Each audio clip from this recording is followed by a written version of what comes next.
శ్రీమాత్రే నమః. ఈరోజు మనం కొత్త ఒక విషయాన్ని మనం తెలుసుకోవద్దు. అంటే ఇది వరకు కూడా తెలిసి ఉండొచ్చు, మనం గ్రంథాల్లోనూ అన్నిట్లోనూ తెలుసుకుంటాం. కానీ ఈ యొక్క యూట్యూబ్ ద్వారా ఇది మీకు చాలా ఉపయోగపడే ప్రతి ఒక్కరికి కూడా జీవితంలో తెలుసుకోవాల్సిన ఉపయోగపడే ఒక అద్భుతమైనటువంటి సబ్జెక్ట్ అండి. ఈ నవగ్రహాలకి మనం చేస్తాం కదా, ఆదిత్యాయ సోమాయ మంగళాయ బుధాయ చ గురు శుక్ర శనిభ్యశ్చ రాహవే కేతువున. ఈ 9 గ్రహాలు ఉన్నాయి కదా.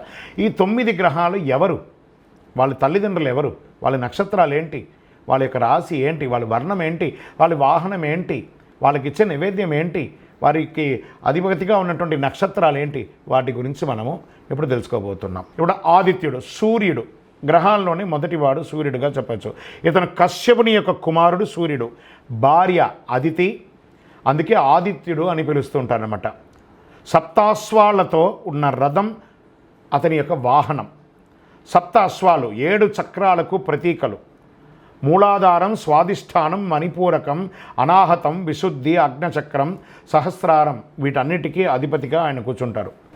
ఈయన ద్వారా ఎలా ఉంటుందంటే వివాహ పరిబంధన దోషం, పుత్రదోషం, పుత్ర పరిబంధన దోషం, విద్యా పరిబంధన దోషం, ఉద్యోగ పరిబంధన దోషం, సూర్యదోషం మొదలైన దోషాలతో బాధపడేవారు సూర్యుని పూజించడం వలన అద్భుతమైనటువంటి ఫలితాలు పొందుతారు. సింహరాశికి అధిష్టాన దేవతడు సూర్యుడు. నవగ్రహాల్లో మధ్యస్థానం ఆదిత్యుడిది.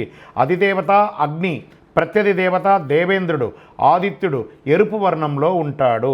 ఇష్టమైనటువంటి ధాన్యం గోధుమ, పుష్పం తామర, వస్త్రం ఎర్రని రంగు గల వస్త్రము, జాతిరాయి కెంపు. నైవేద్యమైనకి పెట్టేది గోధుమలు, రవ చక్కెర పొంగలి. ఆదివారం నాడు విశేషమైనటువంటి పవర్తో కూడినటువంటి యొక్క సూర్య భగవానుని కొలవండి. ఇవన్నీ తెలుసుకున్నామా, తెలియట్లేదా తెలియదు. రోజు లేచి మనకు ప్రత్యక్ష దైవంగా కనబడుతున్నటువంటి ఆ సూర్య భగవానుడికి ఎదురుగుండా పోయి నిలబడి దండం పెట్టండి, ఆయన దేవుడిగా పూజించండి. ఇంకా మీకు సైన్స్ పరంగా చెప్తున్నాను, మీకు డి విటమిన్ లేదా శరీరంలో ఏ లోపం ఉన్నా ఆ సూర్యరశ్మి తగలడం వల్ల, అది కూడా ఎప్పుడు బాలార్క ఉదయించే సూర్యుడు మన శరీరంలో తగిలితే మన శరీరంలో ఉన్నటువంటి వ్యర్థాలన్నీ తొలగి చెమట రూపంలో బయటకు వచ్చి ఆరోగ్యవంతులుగా ఉంటారట. విజయోస్తు.